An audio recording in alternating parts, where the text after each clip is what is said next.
Sing with me how great is our God.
biarlah ini menjadi satu kerinduan setiap pribadi anak-anak-Mu Tuhan. Melalui hidup kami, melalui ketaatan kami kepada-Mu Tuhan, orang akan melihat kemuliaan-Mu. Oleh karena itu jagai hidup kami Tuhan. Jagai hati dan pikiran kami Tuhan. Dengan tuntunan firman. Agar dimanapun juga kami ada. Baik kami sendiri maupun kami sebagai umat-Mu. Dimanapun juga. Biarlah nama Tuhan dipermuliakan. Supaya ketika Engkau melawat pada Pentakosta yang ketiga ini.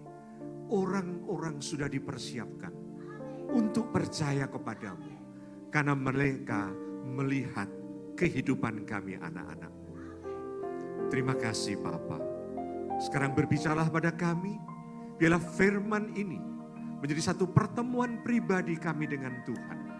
Melalui firman ini Tuhan. Hidup kami kembali diarahkan, dipertajam Tuhan. Untuk mengerti dan melakukan apa yang Tuhan kehendaki. Urapi setiap kami Tuhan. Hanya oleh karena kekuatan dari Roh Kudus. Yang membuat setiap hati dan jiwa akan mengerti firman. Urapi hamba-Mu yang jauh dari sempurna. Kiranya apa yang dipersiapkan Tuhan Engkau yang memakai. Menaburkan itu benih sehingga bertumbuh berlipat kali ganda dalam kehidupan dan berkat bagi setiap anak-Mu. Dalam nama Tuhan Yesus kami menyambut firman-Mu. Haleluya. Katakan bersama-sama amin. Shalom, selamat pagi, silakan duduk. Saya selalu diberikan inspirasi ketika tadi membaca tentang Pentakosta ketiga. Saya juga membaca untuk 2024. Raise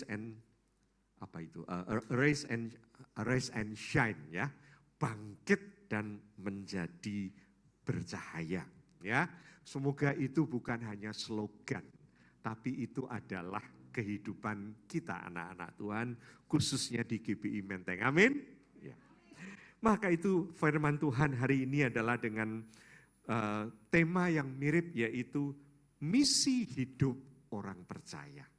Ya, kalau Anda dan saya itu orang-orang yang percaya nanti Tuhan akan datang untuk menjangkau jiwa-jiwa, maka apa yang harus kita lakukan? Kita nggak akan tunggu diam di dalam gereja, tetapi kita ini adalah orang-orang yang akan menjadi ambasadornya Tuhan. Sehingga orang akan bertanya, siapa sih Tuhanmu? Nah gitu ya, baru mereka dapat lawatan dari Tuhan. Mari saudara kita lihat di dalam 1 Petrus 2 ayat yang ke-9 dan yang ke-10. Posisi umat Tuhan di mata orang dunia itu kayak apa? Ayo, Anda dan saya hidup di negara yang kita ini bukan mayoritas. Amin. Kita ini minoritas gitu ya. Bahkan ada setiap di Indonesia ini dari 3 orang itu hanya 1 yang pernah mendengar firman. Sisanya itu belum pernah mendengar firman. Kalau Anda 1 di antara 3, belum tentu orang yang 2 itu pernah mendengar firman. Itu adalah survei. Jadi saudara kita ini ada di dunia yang disebut minoritas. Nah, firman Tuhan pada pagi hari ini adalah surat Rasul Petrus. Kepada siapa?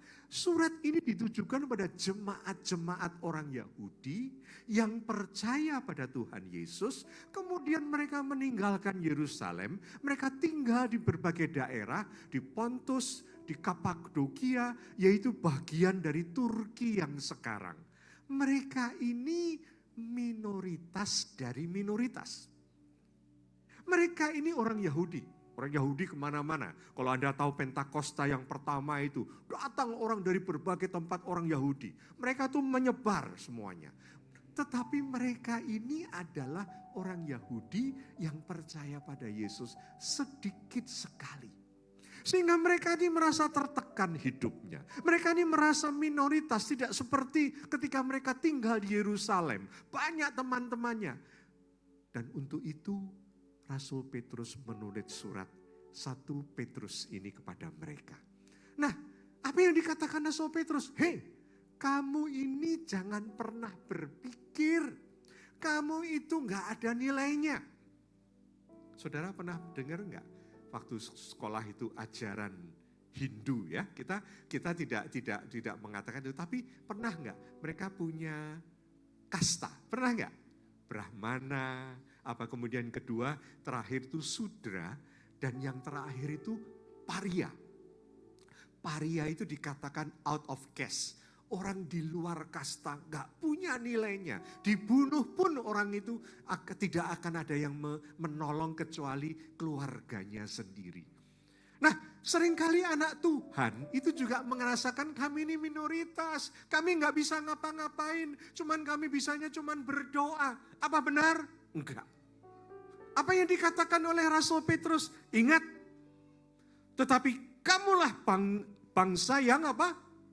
Terpilih, imamat yang rajani, bangsa yang kudus, umat kepunyaan siapa? Kepunyaan Allah sendiri. Supaya kamu apa?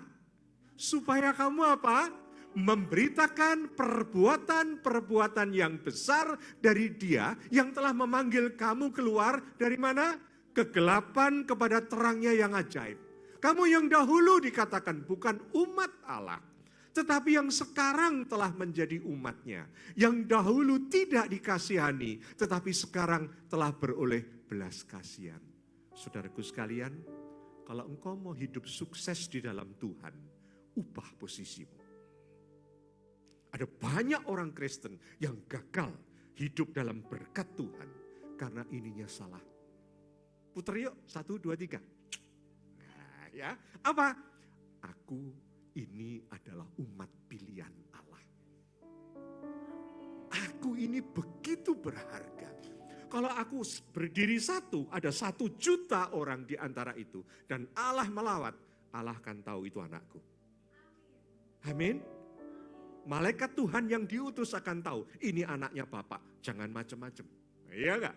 Iya enggak? Ini anaknya Bapak, luar biasa. Nah saudaraku sekalian, ini yang harus kita perhatikan di dalam hidup, bahwa tugas kita ini justru kalau engkau itu ada di tengah-tengah bangsa yang mayoritas, itu kesempatan untuk apa? Memberitakan firman Tuhan.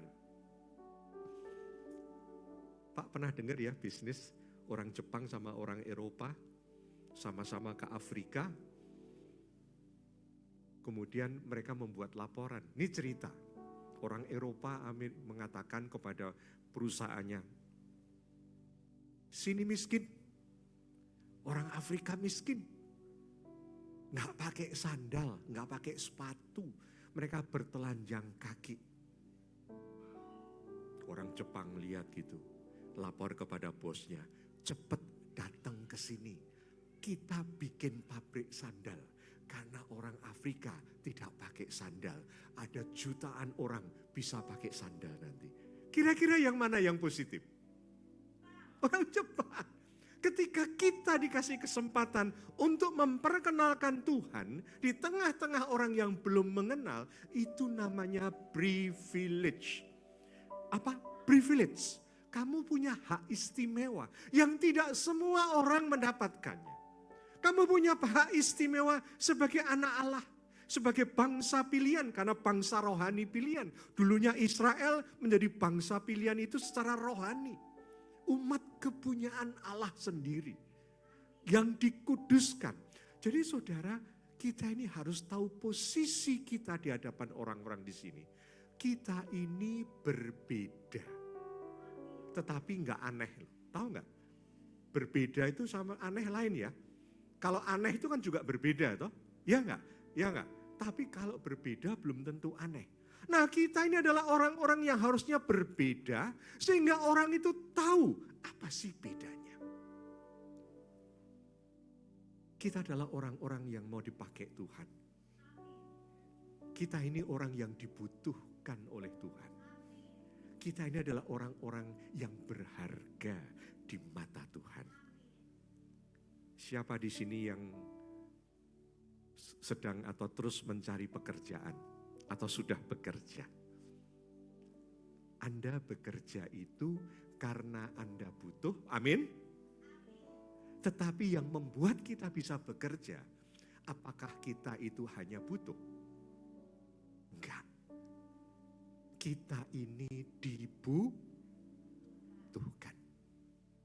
Baru kita itu tahu, kalau Anda dan saya mau sukses, Anda dan saya adalah orang yang dibutuhkan. Dan yang kedua, orang yang dihargai. Nanti mau pindah dipegangin, ya Pak ya. Bapak akan pegang perusahaan. Ada nggak karyawan yang mau keluar? Ya udahlah, saya kasih mercy deh supaya kamu tetap. Ada ya? Tapi ada yang, Pak mau keluar, ngapa nggak dari kemarin ngomongnya? Ya enggak? Karena apa? Orang itu tidak dibutuhkan, orang itu tidak berharga. Tetapi kalau kita dibutuhkan dan berharga, itu karena Tuhan kita. Jadi mari kita ubah pikiran kita. Dan sebagai orang yang memiliki hak istimewa, ingat, kita punya tanggung jawab. Dan tanggung jawab kita adalah bagaimana orang melihat Tuhan di dalam hidup kita. Nah ini yang berat. Ini yang sulit. Karena kita ini adalah orang-orang yang harus bersatu. Menunjukkan Tuhan. Maka itu Petrus mengatakan, kamu di sini sebagai orang-orang yang, ada yang di sini 5 orang, di situ 1 orang. Dia tulis surat itu supaya diedarkan kepada jemaat.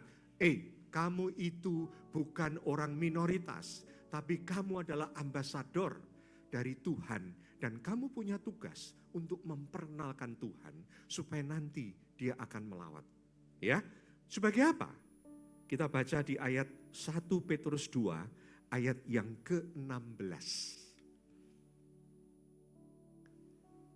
Bagaimana kita bisa hidup sebagai orang yang benar? Dikatakan apa? Hiduplah sebagai orang merdeka. Dan bukan seperti mereka yang menyalahgunakan kemerdekaan itu untuk menyelubungi kejahatan-kejahatan mereka. Tapi hiduplah sebagai apa? Nah, enak gak jadi hamba?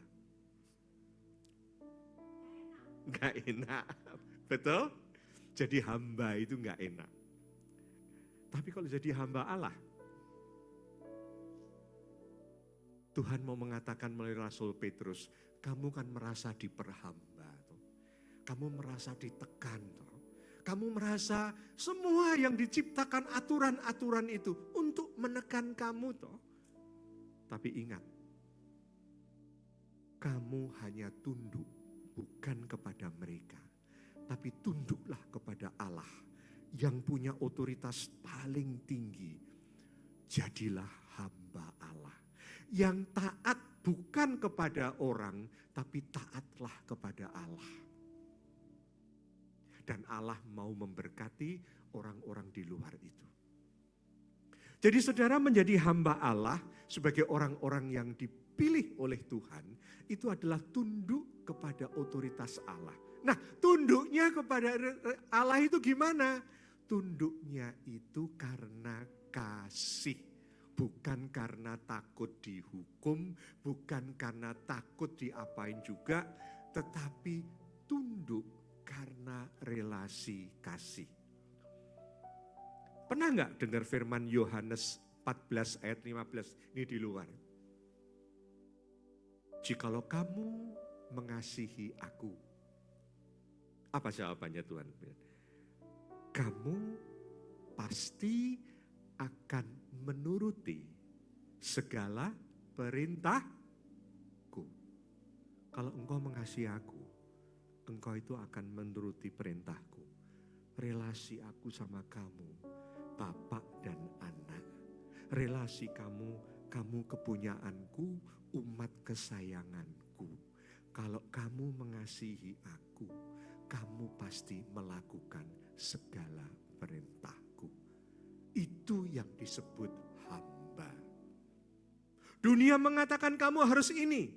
Kalau Tuhan mengatakan harus itu, kita harus mengatakan aku lebih tunduk kepada Allah daripada kepada manusia. Ini untuk menjadi orang Kristen yang sukses, itu demikian.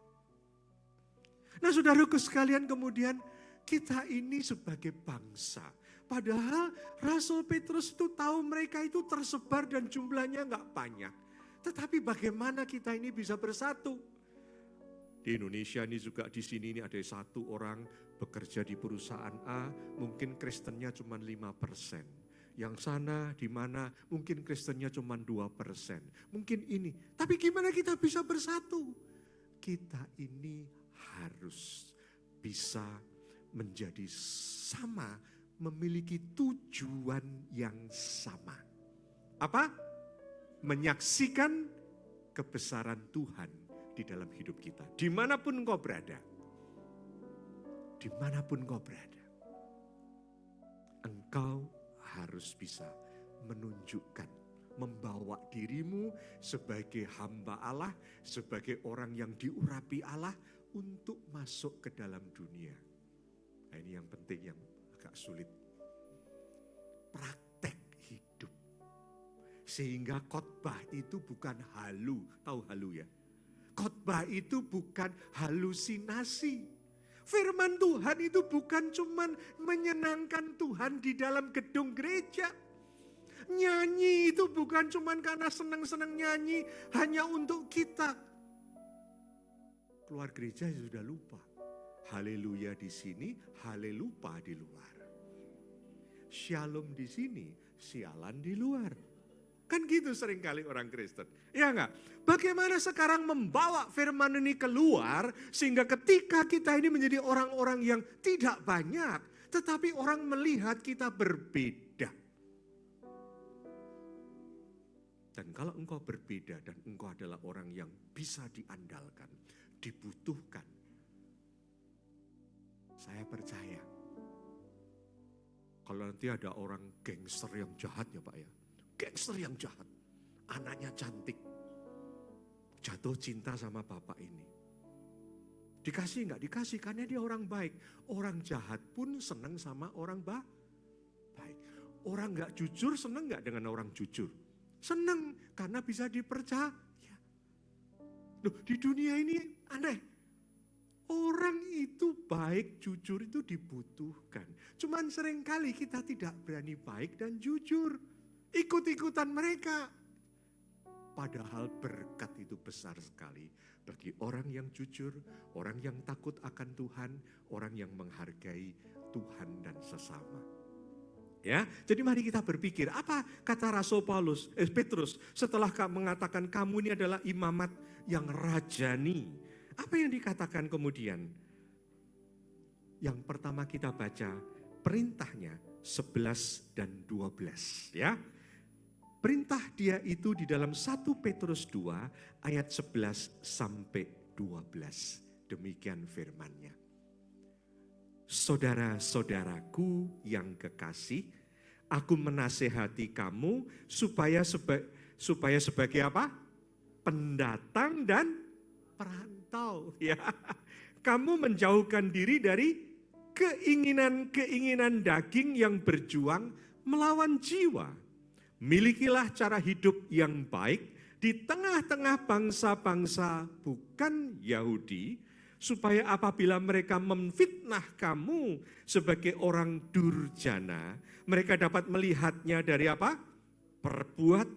Perbuatanmu yang baik dan memuliakan Allah pada hari Ia melawat mereka. Tadi baca enggak? Pentakosta ketiga. Yesus akan datang untuk melakukan lawatan sekali lagi. Dan kita ini orang yang dipersiapkan supaya kedatangannya itu tidak mengecewakan. Karena orang-orang sudah melihat hidup orang percaya itu yang berbeda dengan mereka. Dan mereka melihat itu sesuatu yang baik. Tapi mereka nggak tahu bagaimana mereka bisa. Ketika Roh Kudus melawat mereka. Mereka jadi percaya. Mereka bisa mentaati Tuhan. Itu karena lawatan Tuhan. Tetapi juga karena setiap pribadi ini dipersiapkan. Saya dulu RT. Kemudian ada tetangga. seorang pilot senior dengan keluarganya, mereka bukan orang Kristen. Satu hari mereka itu mau mantu gitu ya, datang ke rumah. Mungkin kagok ya, karena kita itu kan nggak pernah ya namanya ketemu, hanya ketemu di pagar gitu. Datang masuk, oh saya silakan masuk, mari. Dia cuma minta izin nanti ada doa di rumah dia yang kencang suaranya. Oh nggak masalah. Saya katakan, Pak, Bapak mau mantu? Ya, Bapak butuh mobil nggak untuk angkut-angkut? Pakai mobil saya gitu. Dia sudah ada mobil itu. Bapak itu cuma diem. Dia cuma ngomong begini, Pak Kris, saya melihat Anda dari dulu. Anda kok berbeda ya? Anda kok berbeda ya? Sekarang kalau Anda dengan orang-orang yang belum mengenal Tuhan, apakah engkau itu berbeda kan? Atau engkau dan mereka sama aja? Kalau sama aja, Pentakosta ketiga datang, gak akan ada hasilnya. Karena mereka tidak mengenal siapa Tuhan itu melalui hidup kita.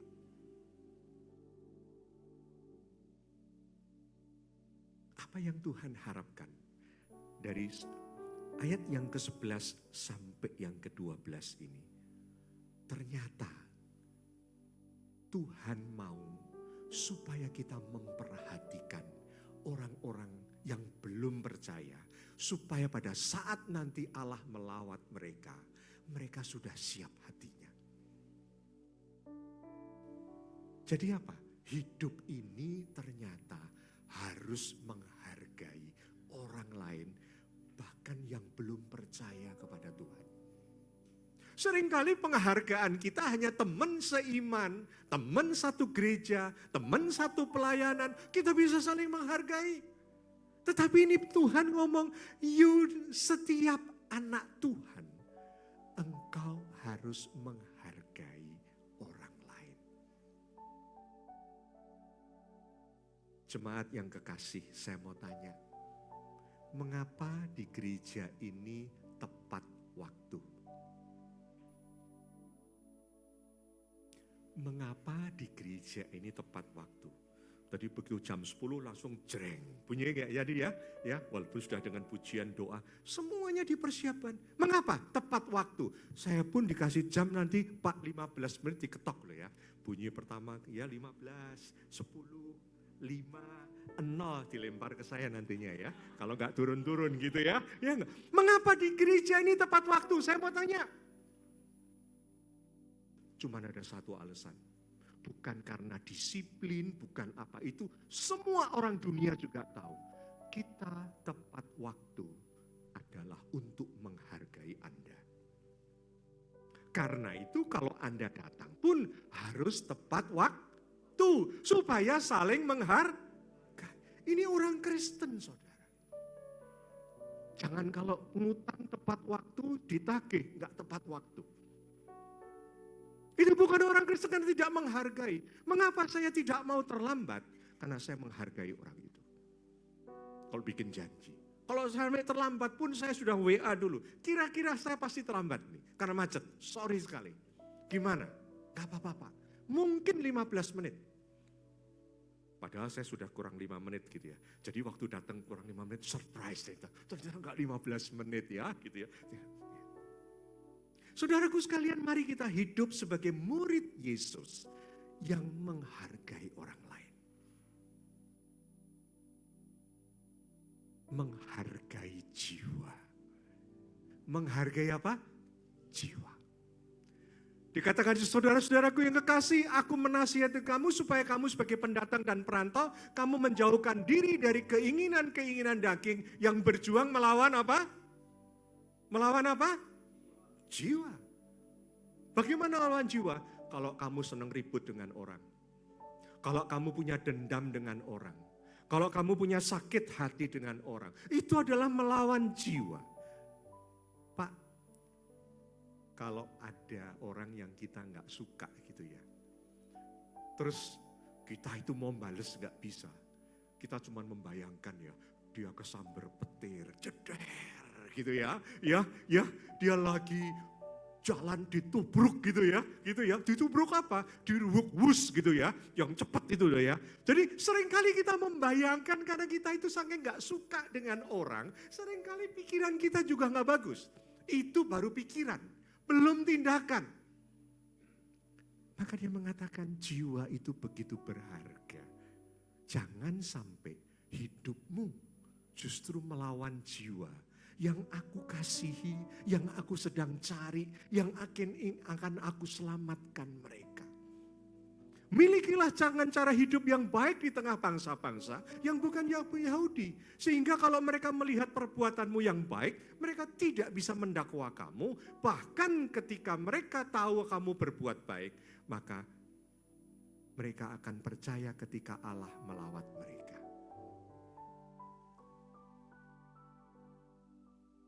Sebagai minoritas biasanya kita cuek, betul? Kita ngapain juga nggak dilihat, betul nggak? Tapi justru ketika kita sedikit gini berbeda, itu luar biasa. Ini ada satu kelompok Kristen yang kita anggap bukan Kristen, saya nggak akan sebut namanya. Mereka itu sedikit. Dulu saya ada anak buah yang anggota itu, dan mereka itu sangat kompak. Satu hari mereka mengadakan satu KKR buat mereka. Dan mereka adakan di Senayan, yang stadion kecil itu. Kesaksian orang apa? Selesai ibadah, tidak ada satu sampah pun yang tertinggal. Wah, luar biasa. Dan mereka memang militan dan disiplin. Kalau Kristen itu menjadi begitu luar biasa.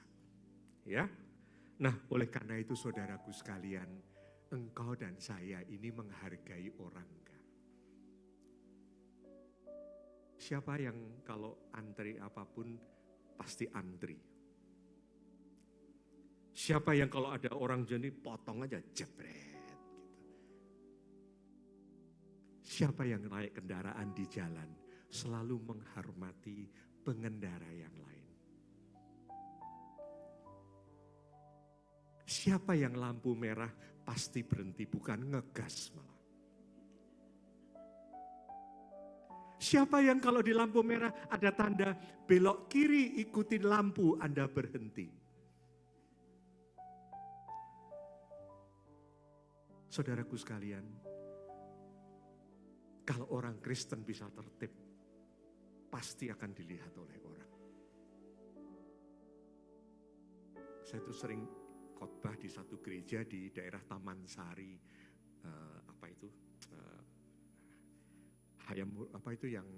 Mangga Besar. Saya ngomong sama pendetanya, Pak, itu jemaat ngapa verboden kok naik motor masuk aja gitu Pak. Dari ujung gang, gitu. Papasan dengan saya mau parkir, Pak Kris gitu. Mau ngelus saja. Mau marah gimana? Saya nanya Pak Pendeta, Mbok diajarin jemaat itu taat aturan lalu lintas. Pak sudah Pak, katanya apa Pak? Cepet daripada muter jauh katanya. Ampun, hukum manusia yang kelihatan aja dilanggar. Apalagi hukumnya Allah yang Allahnya nggak kelihatan. Amin. Coba ada polisi berdiri di pelang stop forbidden. Pasti balik semua. Ya enggak, itu ada polisinya, betul? Kalau enggak ada polisinya disikat gitu. Nah sama Tuhan juga gitu, Tuhan enggak kelihatan. Mana Tuhan, mana Tuhan, mana Tuhan. Kalau manusia aja dilanggar, apalagi Tuhan yang enggak kelihatan. Pasti hidup kita itu aut-autan. Jangan sampai di gereja, baca firman, terpujilah Allah, haleluya. Keluar, sudah ngelawan arus lalu lintas. Kita tidak taat tertib, antri. Seringkali, ini saya bicara kehidupan sehari-hari ya. Satu hari saya sering dulu waktu naik pesawat, itu ke Makassar, kemana itu harus transit. Di Surabaya transit. Harus ngambil boarding pass, zaman dulu kan masih gitu. Udah gitu, lagi nunggu, ada ibu-ibu. 2 anaknya cewek, suruh maju. Nak, antri ya. Disuruh mama katanya. Bu, antri ya Bu ya. Rupanya ibu itu mestinya orang Kristen saya lihat ya. Cuman dia penggemar sinetron, langsung ke wajah gini.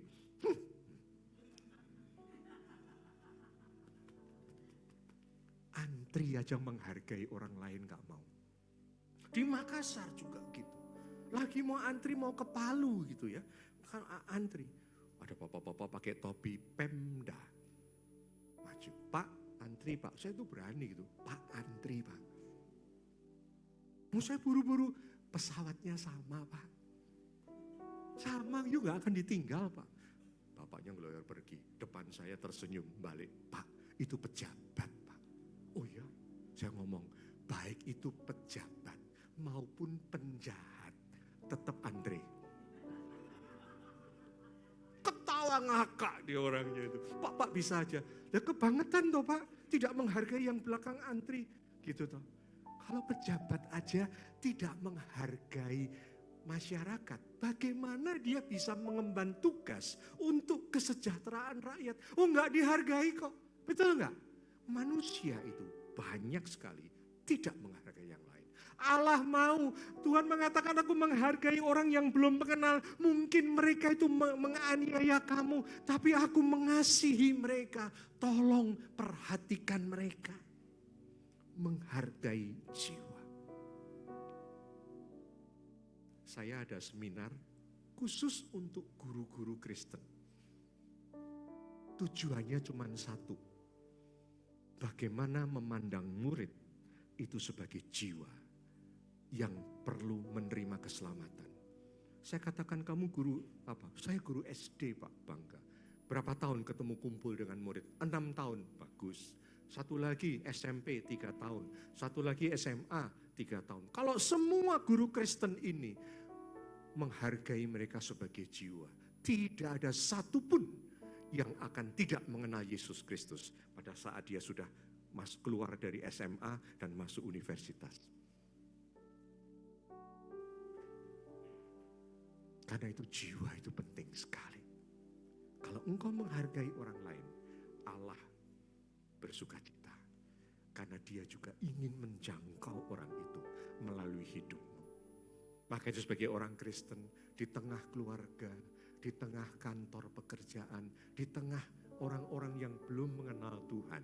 Pertanyaannya satu, apakah engkau sebagai bangsa pilihan Tuhan, imamat yang rajani, umat kepunyaan Allah sendiri? Satu. Ya, yang pertama. Jadi yang pertama, engkau dan saya harus berharga untuk menghargai orang lain. Kemudian yang kedua, saudara. Ayat 13 sampai dengan 17. Menghormati Allah di hadapan otoritas dunia. Ini saya kasih judul begini. Dikatakan demikian, tunduklah karena apa? Karena Allah. Tunduklah karena Allah. Oleh karena engkau tunduk kepada Allah, maka Allah berkata, tunduklah karena aku kepada apa? Semua lembaga manusia, baik kepada raja sebagai memegang kekuasaan tertinggi, ya, maupun kepada wali-wali yang diutusnya untuk menghukum orang-orang yang berbuat jahat dan menghormati orang-orang yang berbuat baik. Sebab inilah kehendak Allah, yaitu supaya dengan berbuat baik, kamu membungkamkan kepicikan orang-orang yang bodoh. Hiduplah sebagai orang merdeka, tadi saya katakan ya. Dan bukan seperti mereka yang menyalahgunakan kemerdekaan itu untuk menyelubungi kejahatan-kejahatan mereka. Tapi hiduplah sebagai hamba Allah. Dan yang terakhir, hormatilah apa? Semua orang, kasihilah saudara-saudaramu, takutlah akan Allah, dan hormatilah raja. Ini Petrus menulis di zaman yang namanya Kaisar Nero. Kaisar Nero itu kejam sekali, yang nantinya menangkapi orang-orang Kristen. Kalau itu wanita dan anak-anak, mereka tangkap, atau laki-laki tua, itu dimasukkan Koloseum, diadu dengan singa. yang sudah beberapa hari tidak diberi makan. Mereka dicapik-capik habis-habisan. Kalau itu laki-laki kuat, itu diikat di dalam ikatan tiang-tiang itu, dilumurin dengan ter, kemudian pada saat malam hari dia akan mengadakan pesta di Roma, semua dinyalakan. Itu ada ratusan laki-laki yang mati dibakar, itu orang Kristen. Tapi di sini Petrus mengatakan, tunduklah karena Allah kepada lembaga, bahkan hormatilah raja. Ini sulitnya bukan main. Tetapi dia harus menghormati. Kalau tidak bisa menghormati orangnya, hormatilah jabatannya. Karena itu orang Kristen tidak ada yang berontak.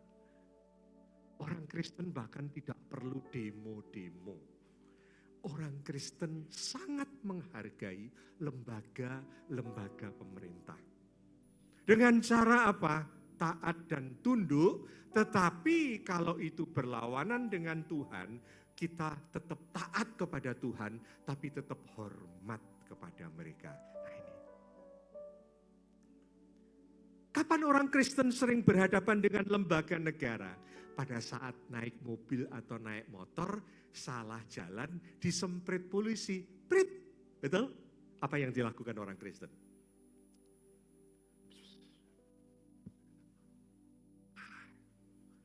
Nyogok. Siapa yang tukang suap polisi? Pernah nggak nyuap polisi? Itu kita juga tidak menghargai Allah. Benar. Anda main sogok, main suap, itu tidak menghargai Allah. You tidak percaya bahwa Allah itu menyertai kita. Ini sering ganjil genap, ini kan kadang bingung ya Pak. Kadang tanggal berapa saya juga bingung gitu ya. Ya, tanggal berapa gitu. Kecuali tanggal 25, 28 tanggal gajian, ingat semua ya. Ya, gitu ya. Satu hari saya salah jalan. Mau dari kantor, mau naik ke arah Selipi itu, dari bawah itu. Tiba-tiba saya pikir ganjil genap itu sampai jam 7 malam. Ternyata jam 9 malam. Prit, baru mau naik itu. Set, gitu. Stop polisi. Pak, maaf Pak, nomornya ganjil. Oh ya Pak, ini tanggal, ya saya ini jam 7 kan udah boleh. Jam 9 Pak. Waduh, ya sudah. STNK diminta, SIM dilihat gitu. Wah sudah tua ya bapaknya ya. Waduh. Dilihat nomornya. Gimana Pak? Tilang aja Pak, silakan. Repot loh Pak gitu. Ya udahlah Bapak kan tua, kasihan nanti bolak-balik. Enggak, tilang aja, beres Pak. Sebelah saya kakak saya. Kakak saya baru datang dari Amerika. Dia ketakutan. Kalau di sana kan dendanya gede. Lu enggak kasih aja, diem lu. Dia kakak, ini pendeta gitu loh. Beda kelas. Pak, silakan Pak. Rupanya dia nggak bawa surat tilang. Balikin ke saya, Bapak mundur aja. Terima kasih Pak, Tuhan memberkati, tutup jendela. Saya belum melanggar, baru mau melanggar, di stop. Tugasnya dia kan menghindarkan kita melanggar, toh, bukan menjebak, toh, tapi dia menjebak. Kena saya jebak gantian gitu loh. Saudara, belajar bersih di hadapan Tuhan. Aturan-aturan yang ada di manusia, itu adalah cara Tuhan mendidik kita untuk menunjukkan apakah kita taat atau tidak. Dan memang lebih sulit taat kepada lembaga. Ada dua kisah di dalam Alkitab. Apa saudara? Yang satu Daniel. Daniel dan kawan-kawannya disuruh makan makanan bekas raja. Betul ya? Mereka menolak. Inang pengasuh, apa bukan itu? Apa orang pengasuhnya ketakutan, ntar kalau kamu enggak ini saya dihukum. Jangan takut. Aku menghargai engkau, aku menghargai raja. Tapi aku hanya makan makanan sayur saja. Buktinya Tuhan buktikan. Buktinya Tuhan angkat dan buktikan bahwa mereka diberkati Tuhan lebih daripada yang lain. Yang satu lagi Rasul Petrus. Pernah ditangkap oleh Mahkamah Agama, diadilin, dikatakan kamu tidak boleh memberitakan firman lagi, Injil lagi. Dia mengatakan kami lebih taat kepada Allah daripada kepada manusia. Kami tidak akan pernah berhenti memberitakan firman. Oleh karena itu saudara, bagaimana? Jangan sampai orang itu tidak menghargai Injil karena melihat hidup kita. Jangan sampai orang itu tidak menghargai Tuhan oleh karena melihat hidup kita. Engkau mungkin ingin membagikan kabar baik. Sisi tak beritahu, aku mau cerita. Kemarin khotbah di gerejaku bagus banget, duduk sini. Orang yang duduk sambil makan gitu. Lu mau ngomong apa terserah. Gua tahu lu tuh siapa. Ngomong apapun juga gua nggak percaya lah, itu dalam hatinya. Kok mau cerita gini-gini, percaya? Ya udah nanti gua pergi. Mengapa orang tidak percaya? Karena orang tidak mempercayai siapa kita. Ada banyak orang yang tidak mau mendengar firman karena melihat hidup kita. Karena itu sebagai umat Tuhan, ibadahmu itu bukan di dalam gereja. Ibadahmu itu saat keluar, saat engkau di kantor, saat engkau dimanapun juga, di tengah keluarga, itu ibadah yang sejati. Memberikan hidupmu untuk Tuhan. Persembahan yang kudus. Apa yang Tuhan mau? Tuhan mau seperti Matius 5 ayat 16. Pasti ingat. Matius 5 ayat 16 dikatakan, karena itu hendaklah. Apa? Apa?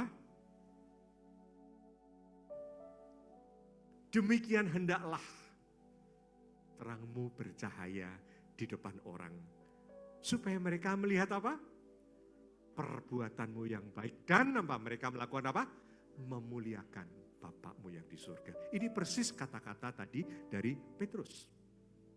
Maka itu saudara, hidup orang Kristen itu panggung sandiwara atau bukan? Dunia ini panggung sandiwara. Jangan sampai disebut GPI Menteng, panggung sandiwara. Aduh, berat banget. Betul? Gereja ini panggung sandiwara. Semua dia di atas panggung ini baik semua. Yang di dalam sini baik semua. Tapi begitu keluar, oh itu panggung namanya kok. Mari kita pikir. Kalau engkau percaya kepada Pentakosta yang ketiga, hidupmu belajar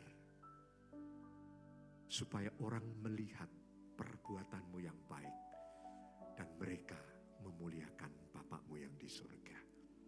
Dampak apa yang mau kita berikan kepada orang-orang yang belum mengenal Tuhan, itu tugas kita. Maka engkau akan benar-benar diberkati Tuhan. Pada saat lawatan Tuhan, Tuhan akan benar-benar memuliakan engkau. Amin. Tuhan memberkati kita. Mari kita berdoa. Bapa di surga, kami seringkali merasa menjadi minoritas yang tidak berharga di tengah dunia yang menekan kami. Sehingga kami sering ingin kompromi saja. Tetapi firman-Mu mengajarkan kehidupan umat-umat orang percaya di zaman dulu pun sudah mengalami tekanan, dan Rasul Petrus menuliskan bahwa engkau adalah imamat yang rajani, umat kepunyaan Allah sendiri, yang sudah dikuduskan, dilepaskan dari gelap kepada terangnya yang ajaib. Dan biarlah kami memuliakan Engkau dengan hidup benar di tengah-tengah dunia yang penuh dengan kegelapan. Tuhan, tolong kami Tuhan. Kalau kami percaya pada lawatan Roh Kudus, Pentakosta yang ketiga, itu bukan hanya kami ucapkan, tetapi kami menghidupinya dengan sikap hidup yang berbeda. Yang takut dan tunduk kepada Allah dan menghormati manusia, menghargai manusia. Terima kasih Bapa. Berkati kehidupan kami. Kalau kami mendoakan bangsa dan negara ini, biarlah kami juga menjadi menghidupi firman ini di tengah-tengah kehidupan berbangsa dan bernegara. Kau memberkati setiap umat-Mu di dalam nama Tuhan Yesus. Haleluya. Amin. Tuhan memberkati kita semua.